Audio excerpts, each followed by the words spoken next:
સ્વાગત છે તમારું ફરી એક આજના વિડીયોની અંદર। મિત્રો આજના આ વિડીયોની અંદર આપણે આજે આવશે પીએમ કિસાન સન્માન નિધિ યોજનાનો 21મો હપ્તાના વિશે વાત કરીશું અને સાથે વાત કરીએ તો રેશન કાર્ડ ધારકોને 2000 રૂપિયાની સહાય।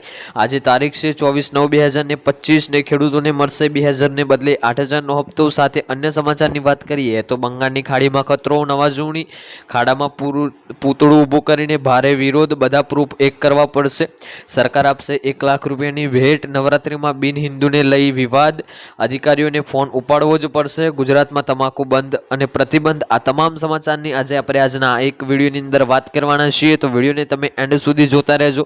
વિડીયો તમને પસંદ આવે તો વિડીયોને એક લાઇક કરજો। તમે આપણી આ ચેનલ ઉપર નવા હોય તો ચેનલને સબસ્ક્રાઇબ કરી લેજો અને કોમેન્ટ કરીને ખાસ જણાવજો કે આપણો આજનો આ વિડીયો તમે કયા ગામમાંથી અને કયા જિલ્લામાંથી જોઈ રહ્યા છો, જેથી કરીને આપણને પણ ખબર પડે કે આપણો આ વિડીયો આ ગામ આ જિલ્લા સુધી પહોંચી રહે છે। તો વિડીયોની જશે હવે શરૂઆત કરી લઈએ। પ્રથમ સમાચારની વાત કરીએ તો બંગાળની ખાડીમાં ખતરો, નવાજૂણી।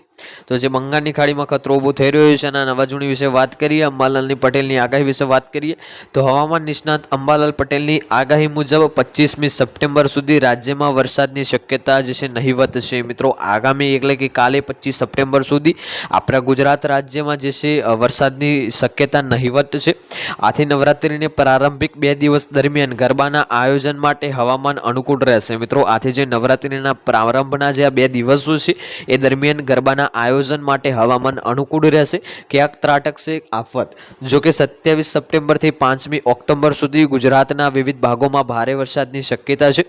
નવરાત્રિના અંતિમ અને મહત્વના જે છે દિવસોમાં મધ્ય દક્ષિણ ગુજરાત અને સૌરાષ્ટ્રમાં ભારેથી અતિભારે વરસાદની આગાહી કરવામાં આવી છે। મિત્રો આવનારી 27 તારીખથી લઈને 5મી ઓક્ટોબર સુધી ગુજરાતમાં વિવિધ જગ્યાએ ભારે વરસાદની આગાહી કરવામાં આવી છે। એમાં પણ જે છે મધ્ય દક્ષિણ ગુજરાત તરફ સૌરાષ્ટ્રમાં ભારેથી અતિભારે વરસાદની આગાહી કરવામાં આવી છે। વાત કરીએ આજના બીજા સમાચારની તો ખાડામાં પૂતળું ઊભું કરીને કરાયો ભારે વિરોધ।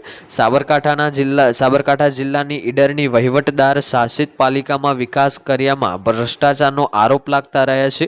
ત્યારે ચોમાસા દરમિયાન રસ્તાઓ ઉપર પડેલા ખાડા અને જે છે ઉભરાતી ગટરોથી પ્રજા ત્રસ્ત બની છે। લોકોએ પાલિકામાં અનેકવાર રજૂઆત કરી હોવા છતાં પરિણામ શૂન્ય મળે છે। ત્યારે ફરી એકવાર લોકોએ રસ્તા ઉપર પડેલા ખાડામાં પૂતળું ઊભું કરીને ભાજપની ટોપી પહેરાવી ઉગ્ર રોષ વ્યક્ત કર્યો હોવાનું જાણવા મળે છે। ઈડર નગરપાલિકામાં છેલ્લા 2.5 વર્ષથી વહીવટદારનું શાસન ચાલી રહ્યું છે। મિત્રો તે છે સાબરકાંઠા જિલ્લાના ઈડરમાં જે વહીવટી શાસિત પાલિકા છે તે જગ્યાએ ભારેથી અતિભારે ખાડા છે અને ત્યાં અકસ્માત રોજિંદા જીવનમાં થતા હોય છે અને અકસ્માતની સંભાવના ત્યાં વધતી હોય છે। છતાં પણ જે જનતા છે અને ત્રાસીને ભ્રષ્ટાચારનો આરોપ લગાવીને પૂતળું ઊભું કરીને એ ભારે વિરોધ જમાવ્યો છે। વાત કરીએ આજના ત્રીજા સમાચારની તો બધા પ્રૂફ એક સાથે રાખવા પડશે।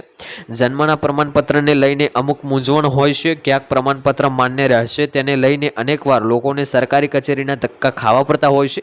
જન્મના પ્રમાણપત્રને લઈને મહત્વનો જે છે આ દરમિયાન ગુજરાત હાઈકોર્ટ મહત્વનો ચુકાદો આપ્યો છે। ગુજરાત રાજ્યના હાઈકોર્ટે કહ્યું કે આધાર કાર્ડ અને પાન કાર્ડ, ડ્રાઇવિંગ લાયસન્સ જેવા સરકારી જે છે રેકર્ડમાં દસ્તાવેજ જન્મ તારીખ સંપૂર્ણ માન્ય રહેશે નહીં। માત્ર જન્મના પ્રમાણપત્ર પર નોંધાયેલ જન્મ તારીખ જ એક સાચી જે છે તારીખ માની શકાય છે।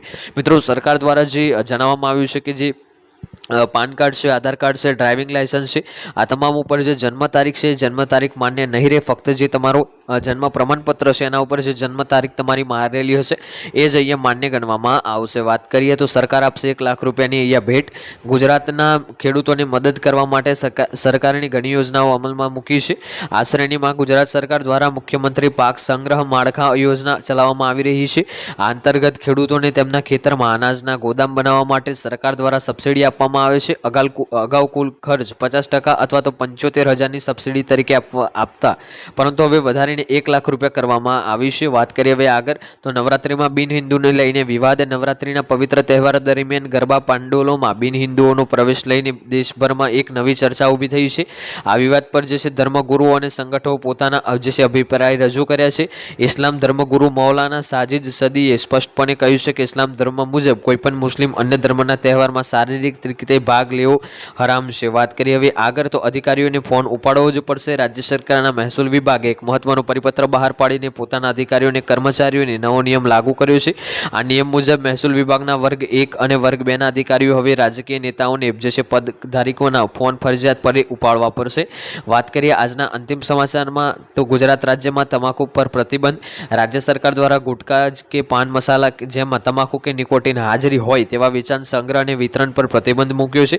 Notification commissioner of good service, ખોરાક અને ઔદ્યોગિક નિયમતંત્ર ગુજરાત રાજ્ય દ્વારા ગાંધીનગર તારીખ 6 સપ્ટેમ્બર 2025 રોજ બહાર પાડવામાં આવ્યું છે. ગુજરાત રાજ્યમાં કોઈપણ વેપારી ગુટખા કે પાન મસાલા અથવા જેમાં તમાકુ કે નિકોટીન હાજર હોય તેવું વેચાણ કરી શકશે નહીં અથવા સંગ્રહ કરી શકશે નહીં. માલુમ પડશે તો જશે કાયદાનું હેઠળ કાયદેસરની કાર્યવાહી કરવામાં આવશે. તો આજનો આ વિડીયો પર અહીંયા પૂર્ણ કરીએ છીએ. વિડીયો તમને પસંદ આવ્યો હોય તો વિડીયોને એક લાઇક કરજો. ચેનલ ઉપર નવા હોય તો ચેનલને સબસ્ક્રાઇબ કરી લેજો અને કોમેન્ટ કરીને ખાસ જણાવજો આજનો આ વિડીયો તમને કેવો લાગ્યો. મળીશું આગળના વિડીયોમાં. ત્યાં સુધી જય ભારત, જય હિન્દ.